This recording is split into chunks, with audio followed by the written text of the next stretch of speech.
Bah, Vincent, on va continuer. Euh, donc, félicitations Vincent. Ça fait plaisir de te revoir Ouais, ça fait un moment, ouais. et ça fait plaisir d'avoir cette nouvelle qui est une excellente nouvelle. Du coup, tu as appris qu'il vaut mieux faire les choses par toi-même et ça, effectivement, on ne peut que le conseiller. On n'est jamais mieux servi, mine de rien, par soi-même que les courtiers. C'est Charlotte, clair. du coup, je suis passé par Vincent, pour Vincent, on va essayer un peu. Ouais. Ah ben là, Là, c'est bon, vous m'entendez? là c'est bon. Ouais. C'est bon. Ok. Du coup, je continue avec Vincent et on revient. Ouais, ouais, vas-y. Donc, félicitations pour ne pas avoir lâché, parce que du coup, après, tu peux nous réexpliquer un peu, justement, pour Charlotte, Julien Taquet, Brigitte, qui ont moins d'expérience que toi, parce que toi, ça fait combien de temps que tu es dans le programme, Vincent? Je suis arrivé en novembre dernier et j'ai cherché vraiment à partir de janvier et j'ai trouvé en mars une maison à Tarbes à diviser en 5 appartements. J'ai fait une offre au prix parce que c'était déjà pas cher et c'était tendu. Et donc j'ai signé le compromis avril, fin avril, début mai, en 2 phases, d'abord moi puis le vendeur. Et en gros, après, ben, comme je venais d'avoir un bébé, ben, je me suis dit, ben, je vais tenter le coup courtier. On m'a conseillé une directrice, un investisseur qui m'a dit, tu verras celle-là, elle te sort des dossiers de folie. Et j'ai perdu un mois avec elle où elle m'a fait poireauter, galérer. J'ai appelé Damien pour avoir de l'aide là-dessus, pour comprendre est-ce que c'est moi qui me plantais complètement sur ce que je faisais. Elle me demandait des trucs de folie. Bon, bref, tout ça pour me dire qu'à la fin, sur les 13 banques toulousaines, il n'y en a aucune qui me suivrait dans mon projet, malgré l'épargne que j'avais, malgré la situation et tout ça. Parce que bah, voilà, taux d'endettement trop élevé, 39%, etc. Donc de là, ben, la semaine d'après, j'ai pris 6 rendez-vous bancaires. Sur les 6, j'en ai 4 qui me suivaient. Voilà. C'est, Dans un avec 25 ans, 2 ans de différé total, modularité du prêt au bout d'un an pour baisser de 30% le crédit, voilà tout ce qu'il fallait, quoi. Tout ce qu'il fallait. Donc bon, j'attends de signer l'offre quand même, mais bon, normalement, d'ici quelques jours, je la reçois et c'est bon. Mais ça a été étendu sur le premier moment, hein, où on s'est dit, mince, mais c'est moi qui me plante, ou avec ma femme, on se disait, c'est nous qui nous plantons, quoi. Qu'est-ce qui se passe? Et puis après, ça a été tendu avec le propriétaire qui était pas fan de devoir repousser de un mois, plus évidemment. d'un mois. Mais bon, c'est hyper formateur finalement, quoi, hein, ça. Parce que le propriétaire, il n'a pas d'autre choix. S'il repart à la vente, il va perdre beaucoup plus qu'un mois. Donc, Oui, voilà, il ne peut rien faire. ouais, mais après, c'est le genre de personne, l'agent IMO, moi ça va, mais l'agent IMO qui gère le propriétaire, elle se tirait les cheveux, quoi. Limite, on est devenu, je la soulage de la pression psychologique que le vendeur lui met. Ancien gendarme retraité, vous imaginez, je m'étais engagé à une date et il n'a pas compris, quoi. Il n'a pas compris qu'on pouvait avoir un délai. Mais Donc voilà. moi, en tout cas, avant de répondre à ta question ou d'en discuter, est-ce que tu Ouais. as peut-être des conseils? Parce que moi, je me rappelle très bien le jardin, la maison, la façade, c'est magnifique. C'est un super projet. Est-ce que tu as des conseils à partager aux personnes qui étaient à ta place il y a quelques mois? Bon, bah, déjà, on ne dirait pas, mais sur le moment, quand on recherche tous les jours, c'est très long. C'est très long de rechercher tous les jours. C'est le premier bien que je recherche vraiment moi-même. J'en avais fait un, mais en passant par projet locatif. Donc bon, voilà, je voulais me lancer. Donc j'avais pas cherché, j'avais juste attendu qu'on me mette un bien dans les mains Tu l'avais acheté, qui le projet passait. locatif ou pas? Ouais, je l'avais acheté, ben, c'était du 10% brut, quoi. Donc c'était une coloc à côté de mon boulot, à Colomiers, quoi. Donc c'était facile à gérer. Bref, j'étais parti du principe, faut passer à l'action plutôt que chercher le bien idéal. Donc je regrette pas, mais là je me suis mis, j'ai cherché. C'est vrai que ben, tous les jours, c'est quand on arrive 2 mois, 2 mois et demi, on se dit mais on va jamais rien trouver, quoi. Qu'est-ce que je fais de mal, pareil, quoi. Et en fait, c'est juste qu'il faut être patient et les biens, ils finissent par arriver. Et puis, donc ça. Et puis après, ben, le conseil aussi, c'est sur quand ben, je sais pas, moi, j'ai fonctionné par le réseau aussi. des groupes Facebook, WhatsApp, le groupe de Julien pour trouver des contacts de maîtres d'œuvre, d'artisans, de banquiers, tout ça. Bon, sur les banquiers, à part la courtière, ça m'a réussi. Ils avaient le bon mindset. Mais sur les travaux, par exemple, ils m'ont tous vendu, voilà, il est super, il est super. En fait, il y a une question de feeling quand même qui se crée et qu'il faut prendre en compte aussi quand on rencontre les artisans, quoi. Et je pense que ça, c'est important, quoi, de le prendre en compte. Bon, faut qu'il soit bon, hein, faut qu'il sache de quoi il parle, mais il faut aussi avoir le feeling avec lui, quoi. Voilà ce que je Tout à peux fait. partager pour l'instant, hein. Après, les Ben, travaux, j'ai pas encore signé, ça sera le 30 août. Et puis après, les travaux démarreront. J'en aurai pour 8 mois de travaux et après, ça sera bon. eh ben, encore félicitations, ça fait plaisir. Ça fait plaisir. Du coup, bon, je pense que vous avez des questions, mais je vais répondre à la question de Vincent. Après, on va faire Charlotte ou on voit.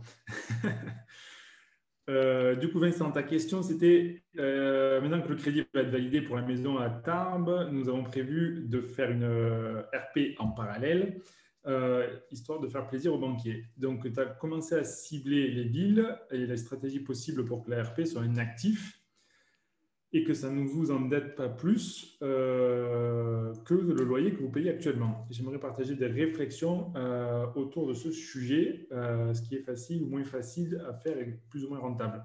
Euh, Déjà, la principale question, c'est vous êtes OK donc de vivre avec des locataires à côté? Bah alors, on a réfléchi aux stratégies aussi qu'on pouvait adopter pour faire ça. Donc, pour nous, il y en a quatre. Bon, la première, c'est acheter un terrain et faire dessus deux maisons, diviser, revendre.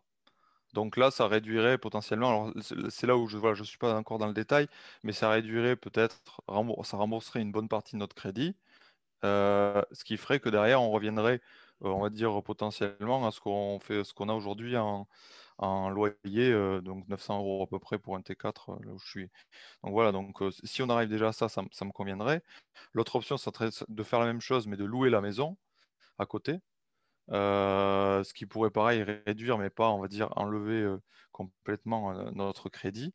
Je suis parti sur un crédit à 350 000 euros, 1 500 euros de budget, 1 500 euros de crédit. Donc c'était un peu mon calcul, on va dire, de base.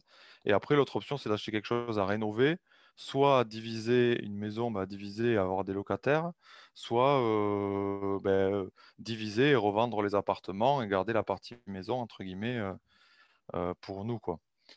Après, Voilà. les, euh, les deux options, enfin, il y a quatre options, mais il y en a deux. Déjà, est-ce que c'est comme ça touche à la résidence principale, c'est quoi l'intérêt? C'est la maison ou l'appartement dont vous voulez vivre quelque part? Parce que mine de rien, vous allez devoir y passer un certain temps avant de le revendre ou de le louer. C'est pas du tout la même stratégie de partir sur une maison pour vivre que de partir sur un appartement. Et dans l'appartement, vous allez vivre avec les locataires à côté. C'est pour ça que je te disais, est-ce que oui ou non, vous êtes d'accord avec ça? Ben, on est parti sur une maison avec jardin. C'est ça notre problématique. C'est-à-dire que si c'est quelque chose à rénover, il faut que la configuration, on va dire, de base fasse que ben, nous, on puisse avoir la partie jardin, entre guillemets, et que le locataire ou les locataires, si c'est location, et la partie sans jardin ou séparer les jardins. Bref, dans tous les cas, ça sera maison ou en tout cas 80-90 mètres carrés avec un petit jardin. Ça, c'est notre Ouais, mais le du seul coup, prérequis qu'on y met. les locataires, ils sont où? Ils sont sur un terrain plus loin et pas accolé à la maison, ou ça vous gêne pas s'ils sont mitoyens? Mitoyen, ça nous gêne pas.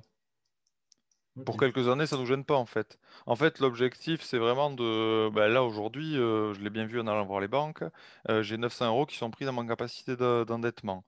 Ça fait 2-3 ans que je suis locataire, j'ai privilégié plutôt l'investissement, mais on avait quand même le projet. Dans mon cas. voilà, de repartir sur la résidence principale parce que malgré tout, on capitalise sur une résidence principale. Et puis, si on fait un bon coup, derrière, avec les connaissances que j'ai aujourd'hui, plus-value, exonérée, etc. Bref, ça fait partie de la stratégie d'investissement finalement. La seule question, c'est qu'il faut, pour nous, voilà, on veut que ça soit quand même un actif. Donc,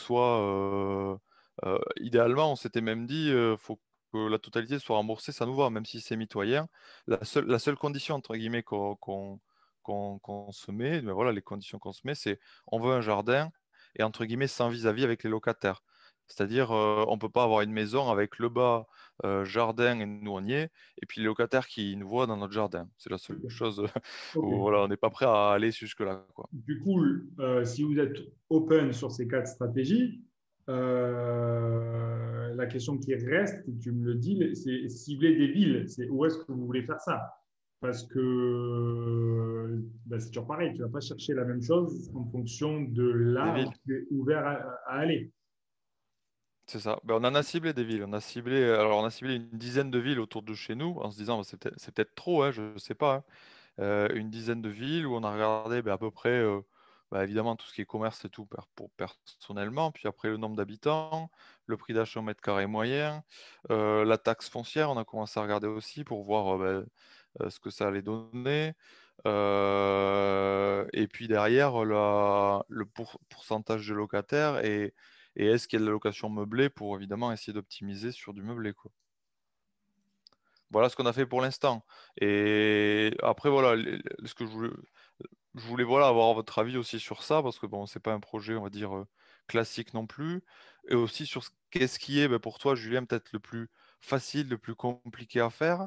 Moi, je me dis qu'un terrain, bon, une fois qu'on connaît les règles, qu'on a regardé les PLU, qu'on regarde l'emprise au sol permise par la mairie, est-ce qu'il serait OK pour faire deux maisons, la division, bref, tout ça, ça paraît peut-être, hein, plus facile sur le court terme à trouver que de trouver un bien qui ait la bonne configuration pour soit être rénové, soit être, bah, s'il y a plusieurs bâtiments, être divisé, une partie revendue pour rembourser. Bref, ça peut être plus facile à gérer. Donc, est-ce qu'il faut partir sur toutes les stratégies en même temps, en cibler une? Est-ce que 10 villes, c'est trop? Bon, je sais, voilà, c'est ouvert là. Moi, ce que je peux te dire, c'est que c'est une très bonne stratégie que d'intégrer la résidence principale dans ton un enrichissement global. La résidence principale, c'est la dernière niche fiscale qu'il y a. Il faut absolument l'utiliser pour, on va dire, développer ton patrimoine et t'enrichir globalement. Premièrement. Deuxièmement, euh, chercher quatre choses dans 10 villes, c'est ben, la même logique que pour la formation, tu vas t'y perdre. Et du coup, tu vas t'épuiser à rien trouver ou pas optimiser comme ça pourrait être. La troisième chose, c'est que on en revient à la localisation. Euh, Effectivement, je suis d'accord avec toi pour dire que c'est beaucoup plus facile à trouver un terrain et y faire deux maisons que trouver un bien divisible pour que toi tu aies le terrain et un ou deux locataires à côté qui soient bien placés et moins et qui autofinancent le truc. Par contre, trouver le terrain c'est plus facile à voir où tu veux le faire. Parce que si tu veux rester à une demi-heure de Toulouse, le terrain, c'est 200 000 balles, quoi. Donc, du coup, tu vas rajouter deux maisons dessus, c'est 150 000 balles la maison. Bon, grosso modo, tu es à 500 000 de budget. Après, si tu es ouvert à aller un peu plus loin, on peut en parler. Moi, je connais très bien le Gers parce que du coup, j'habite par là-bas. J'ai habité par là-bas. Euh, ou même, tu peux aller au nord de Toulouse ou tu peux aller au sud de Toulouse. Enfin, si tu arrives à acheter le terrain à 100 000 balles et que dessus, tu t'en sors à 100 000 balles la maison, 300 000, 350 000, là, effectivement, tu vois, tu fais vite tes calculs. Ça peut devenir très intéressant. Parce que du coup, la maison en elle-même de 100 mètres carrés, bah, du coup, elle aura une valeur facilement de 200 000 que tu peux revendre. Et du coup, tu es à 100 000 de plus-value. Donc, c'est où est-ce que tu veux le faire? Parce que si c'est à rester à une demi-heure de Toulouse et que le terrain, tu le touches, en fait, la clé, là, c'est combien tu touches le terrain. Et donc, où tu vas habiter. Et donc, Si tu es salarié, que tu continues à aller travailler, tu vois, quelles sont les contraintes que tu es prêt à mettre en place pour faire cette affaire-là. Euh, Moi, c'est ce que j'ai fait sur mon ancienne résidence principale, où on était à Cadeau, à la limite avec le Gers, là. Et du coup, tu achètes 200 mètres carrés, ça coûte rien du tout, tu fais tes travaux, et derrière, tu peux diviser, ça passe. Et du coup, tu fais de belles plus-values. Et c'est comme ça que tu t'enrichis fortement aussi. Donc, où est-ce que tu vas acheter le terrain pas cher? Parce que si le terrain, tu le touches trop cher, ça ne marchera pas. Euh, et à l'inverse, trouver une maison de ville avec un petit terrain, ben, c'est pareil, c'est de la localisation, ça va être à quel prix tu peux le trouver. Et effectivement, techniquement, c'est plus complexe. Mais déjà, je pense qu'il faut creuser entre terrain et maison de ville, parce que terrain, c'est villa, quoi. Terrain, villa, que tu peux revendre, c'est-à-dire pas forcément la villa en lotissement, quoi. Il faut pas, tu vois, c'est que tu peux revendre cher. À qui tu vas le revendre? Est-ce que tu vas le revendre à des primo-accédants qui sont OK pour acheter des maisons, on va dire, facilement accessibles? Ou est-ce que tu veux qu'ils soient indépendants et le revendre plus facilement, plus cher, en étant plus de qualité? Est-ce que tu veux leur donner la possibilité de le rendre piscinable, etc. Et c'est ça où tu vas faire de grosses plus-values. Le projet en lui-même est totalement différent aussi. Le PLU, le promoteur, le planning, parce que si tu pars sur du neuf, bon, tu en as pour 2 ans, hein, le temps de le viabiliser, même s'il est viabilisé, le compromis, la construction, etc., toi, tu n'y habites pas avant 18 mois. Ouais. Alors que rénover un projet, trouver dans l'ancien, etc., ça peut être un peu plus rapide. Un an. Donc, moi, je dirais déjà, quel est le type de projet que vous voulez le faire qui soit aligné avec la localisation d'où est-ce que vous voulez habiter personnellement et quel type de vie vous voulez avoir. Est-ce que c'est une maison de ville qui sera quelque part mitoyenne avec les locataires, même si vous avez un terrain sans vis-à-vis, ou est-ce que c'est vivre quelques années, 5 ans, dans une villa et vous louez ou vous revendez l'autre partie? C'est un autre projet. Euh, Mais les mairies, les PLU, la question que je me posais sur les terrains, c'est les mairies, les PLU en général, si on arrive avec un terrain où tout de suite on veut diviser, faire une division parcellaire, faire 2 maisons, euh, ils kiffent pas, ils s'en foutent, c'est pareil. non, Ou je me dis, il kiffe. Il kiffe. Aujourd'hui, tu as la loi Allure qui autorise justement à diviser les terrains sous des surfaces petites, 500 mètres carrés, 400 mètres carrés, 300 mètres carrés. Il n'y a plus trop de limites légales.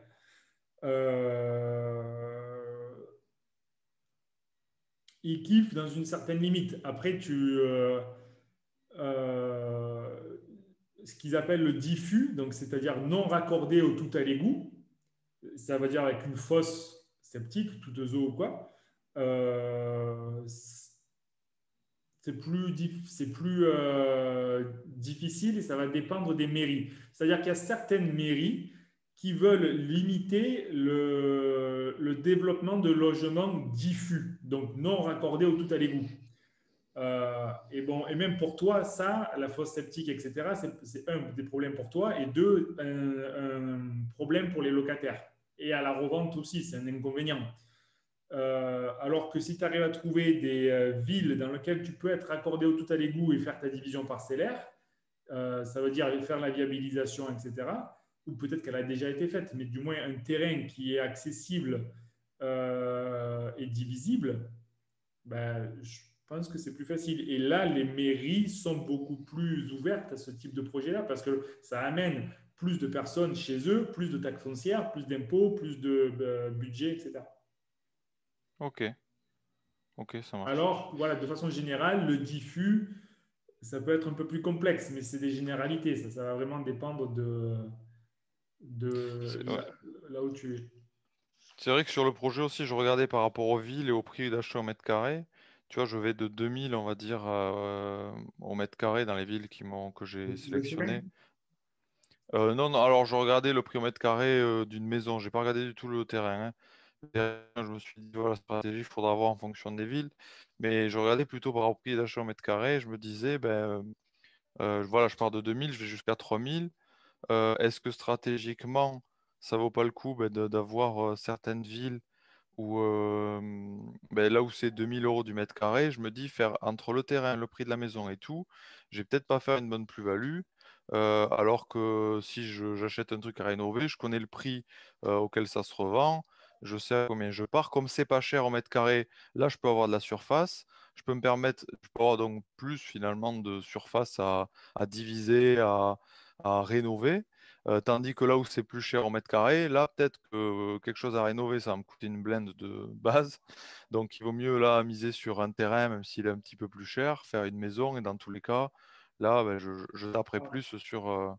En fait, c'est Est-ce comme, que. tu sais, pourquoi est-ce qu'il y a beaucoup d'investisseurs immobiliers, pourquoi est-ce qu'il y a beaucoup de marchands de biens sur la Côte d'Azur? Parce que c'est très cher.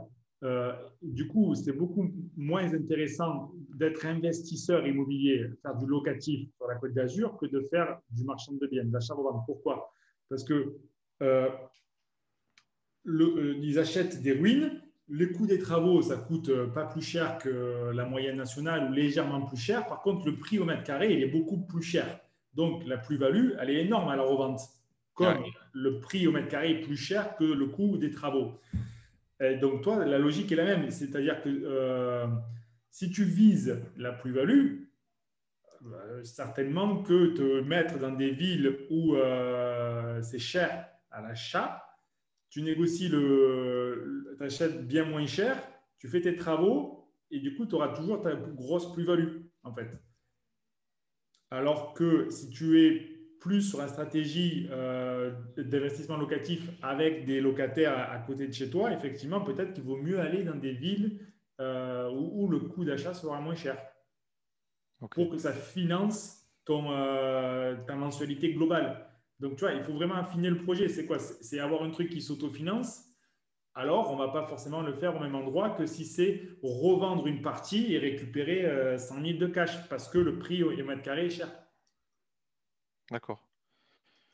Et en revendant une partie, alors j'avais une question aussi. Est-ce que si je revends une partie, par exemple, je fais deux maisons, j'en revends une tout de suite. Est-ce que l'argent que je gagne sur cette maison-là, la plus-value est calculée ou et il divise en gros le budget total et il calcule la plus-value et donc je suis imposé sur ça? Ou alors est-ce que ça, je peux tout de suite le rembourser à la banque pour réduire ma mensualité et la plus-value, elle sera calculée à la fin? Parce que Non, si je fais ça, la plus-value, le notaire ou le comptable va valoriser les deux maisons euh, séparément. D'accord. séparément. Mais oui, oui. Par contre, tu peux utiliser la plus-value pour rembourser une partie du crédit. Mais l'impôt sur la plus-value sera valorisé comptablement avec des expertises, des attestations de valeur vénale, etc. D'accord, donc sur deux maisons, en fait, je vis dans une et l'autre, je la revends. Celle que je revends, je suis imposé comme une résidence secondaire Sur à la le plus-value. prix, voilà, Voilà, sur le prix du marché par rapport au coût estimé de construction. ok. Et la deuxième, je suis exonéré vu que c'est ma résidence principale, le jour au jour. Ok, Tout à fait. ça marche. Bon, très bien, mais pour l'instant, voilà, je voulais avoir un peu ton avis, votre avis sur le sujet. Ouais, est-ce On qu'il y a a- des commentaires généralistes pour Vincent? Non, pas spécialement, mais ça m'intéresse. C'était intéressant parce que moi, je suis un peu dans le même cas où je me dis, bah, j'investis pour le locatif, mais bah, je réfléchis quand même à la résidence principale dans les années à venir. La résidence principale, il faut le voir comme un investissement, clairement, et faire des allers-retours. Je l'achète, je la revends, pas trop souvent, parce que sinon c'est invivable et sinon c'est risqué pour les impôts aussi. Mais voilà, peut-être tous les 5 ans, c'est une bonne moyenne. Après, voilà, c'est sûr que avant, nos parents, ils restaient 20 ans ou 25 ans, ils faisaient une vie dans une même maison. Bon, Alors aujourd'hui, il est possible de faire autrement. Après, ce n'est pas fait pour tout le monde non plus. Mais dans tous les cas, ça n'empêche pas de le penser comme un investissement. Et donc, c'est toujours pareil. C'est si tu achètes le truc, tape à l'œil, ou tu n'as pas de travaux, ou c'est pré-habitable, ben, tu vas le payer très cher. Et voilà. Mais du coup, enfin, si au départ tu achètes pour de l'investissement locatif et que tu le fais passer en résidence principale, admettons, c'est possible ça déjà? Oui. Ben, il faut que tu y habites Ouais, c'est si j'y habite. Mais après, du administrativement un coup, certain temps. à la revente, bah, comment ça se passe? Est-ce que, est-ce que tu vas être imposé Ben, si tu peux prouver que tu y as habité au minimum 6 mois, c'est-à-dire avec ton relevé d'impôt à cette adresse, des factures, etc., voilà, ouais, prix d'achat, moins prix de vente, impôt, exonération d'impôt, quoi. d'accord. Mais même si tu as acheté au départ en tant qu'investissement locatif. Oui. Ouais, ok. Mm. Ok. Ben, encore bravo, Vincent. C'est nous au courant. Merci.